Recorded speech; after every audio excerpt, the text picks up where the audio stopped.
Hey guys, welcome to my channel. We are reading Little Women by Louisa M. Alcott. We are actually on chapter 22. I think there's only 23 chapters in this book, but I'm just going to start reading.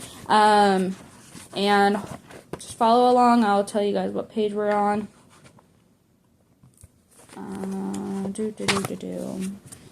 We are on page 180. Chapter 22, Pleasant Meadows. Like sunshine after storm were the peaceful weeks which followed. The invalids improved rapidly, and Mr. March began to talk of returning early in the new year.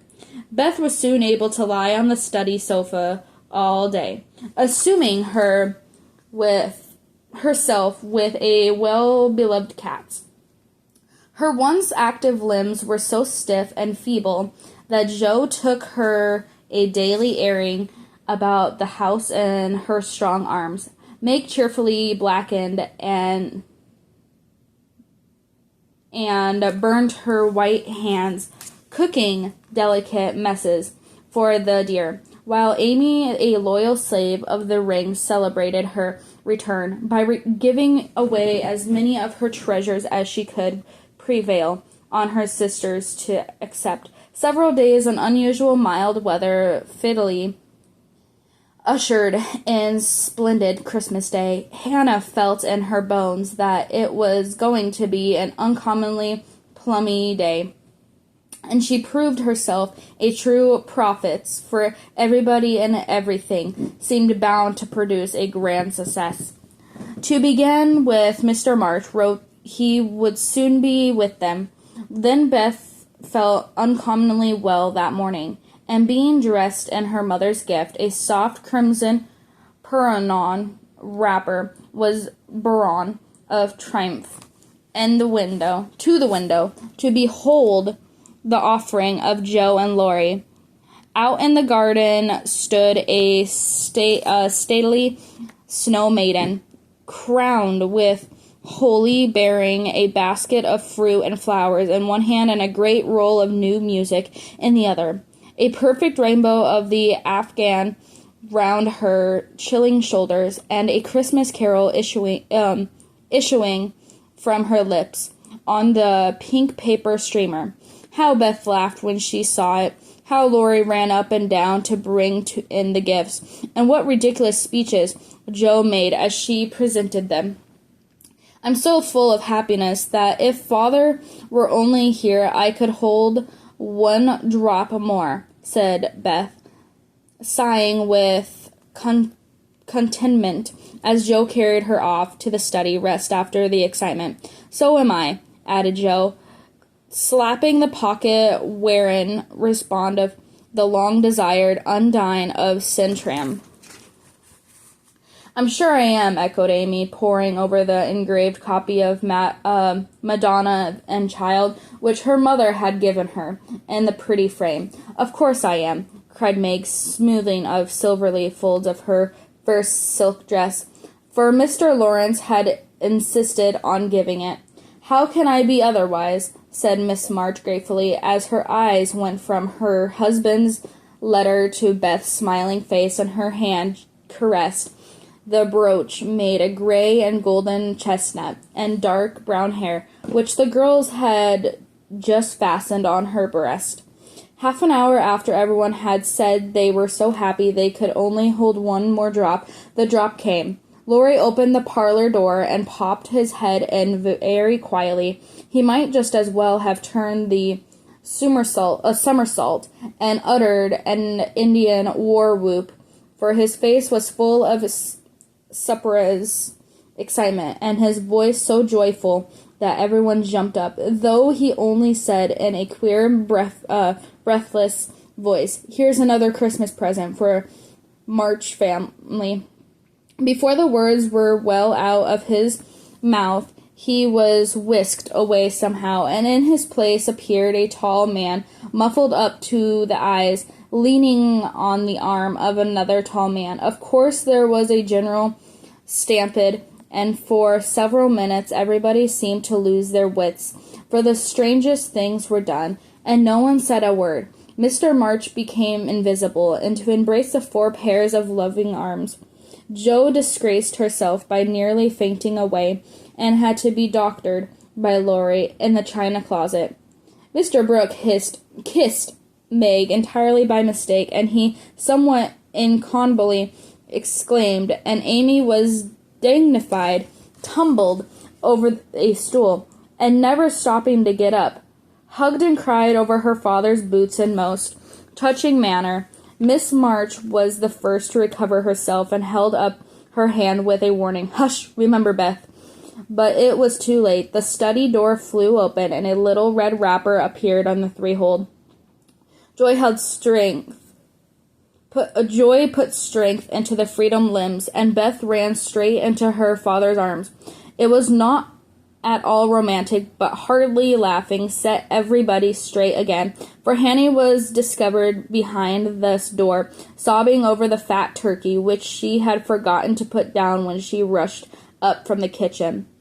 As the laughs subsided, Miss March began to thank Mr. Brooke for his faithful care of her husband, in which Mr. Brooke suddenly remembered that Mr. March needed rest. And seizing Laurie, he precipitately retired. Then the two invalids were ordered to repose, which they did, by both sitting in one big chair and talking hard. Mr. March told how he had longed to surprise them, and how, when the fine weather came, he had been allowed by the doctor to take advantage of it.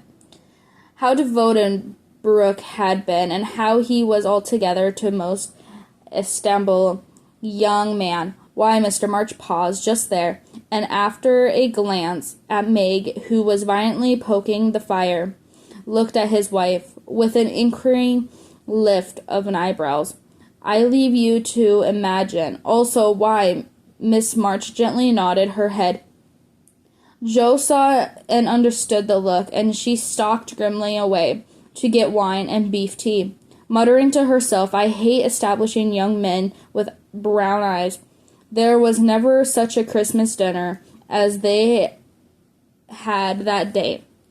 The fat turkey was a sight to behold when Hannah sent him up to stuff brown and decorated. So was the plump pudding, which melted in one mouth, likewise the jellies. Everything turned out well, which was a mercy, Hannah said, for my mind was the flustered. Mum, that it's a miracle I didn't roast the pudding and stuff the turkey with raisins, let alone bulletin with cloth. Mr. Lawrence and his grandson dined with them, also Mr. Brooke, at whom Jo glowered darkly.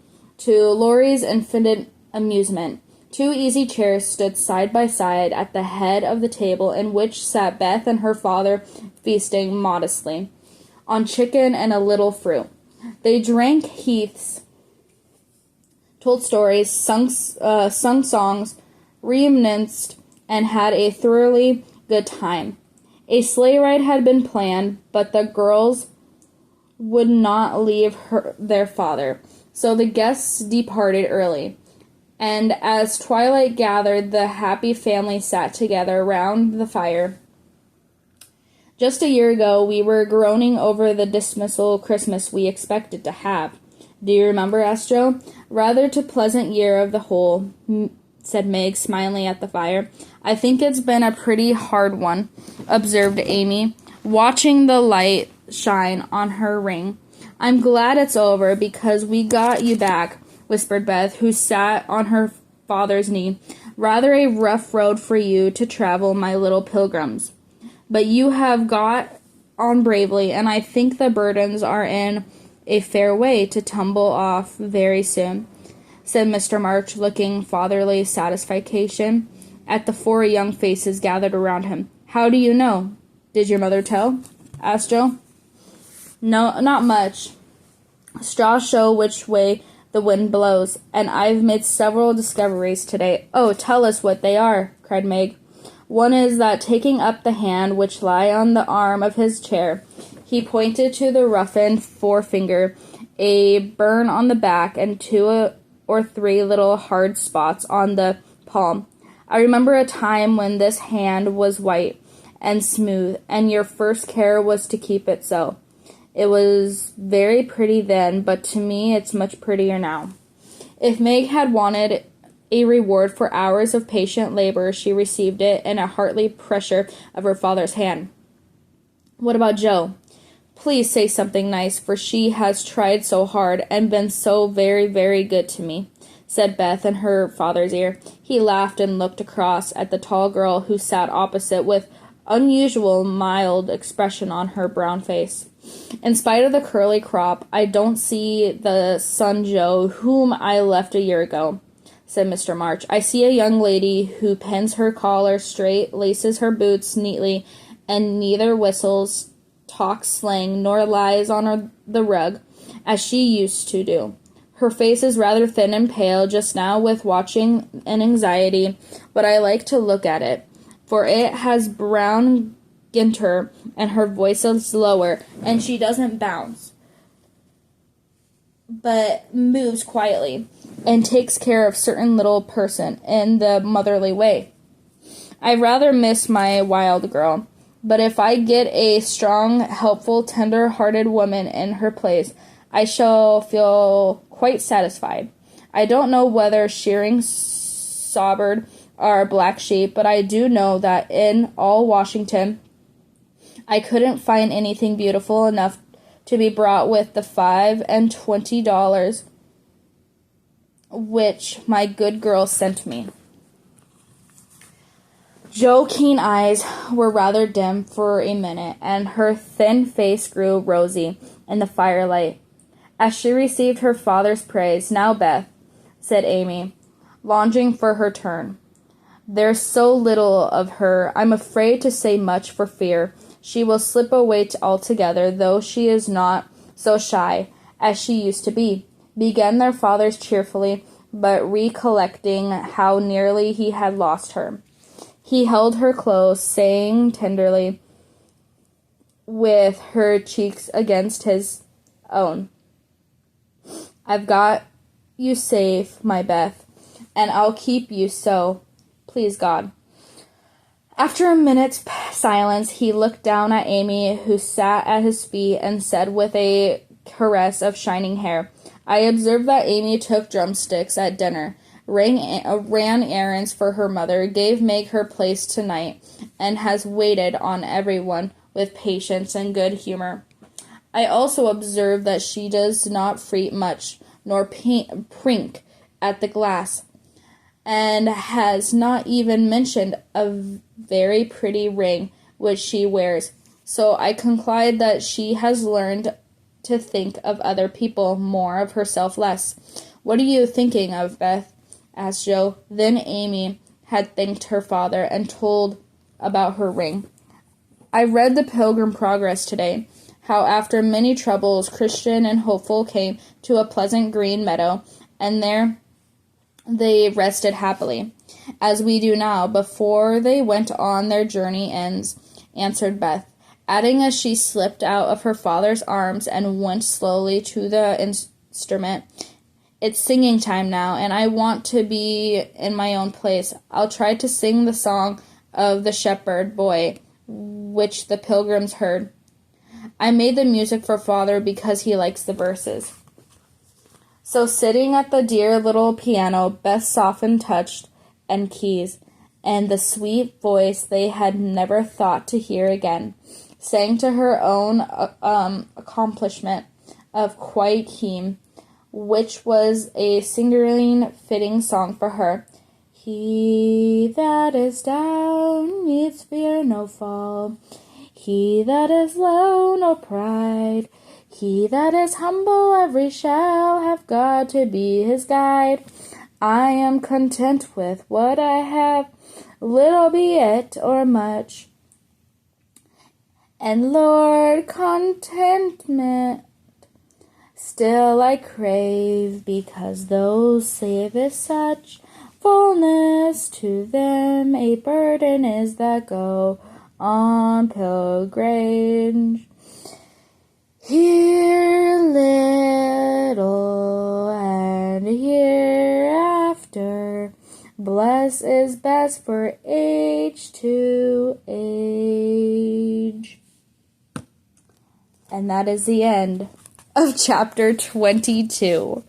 We will read chapter 23 in the next video, guys. Thank you for listening.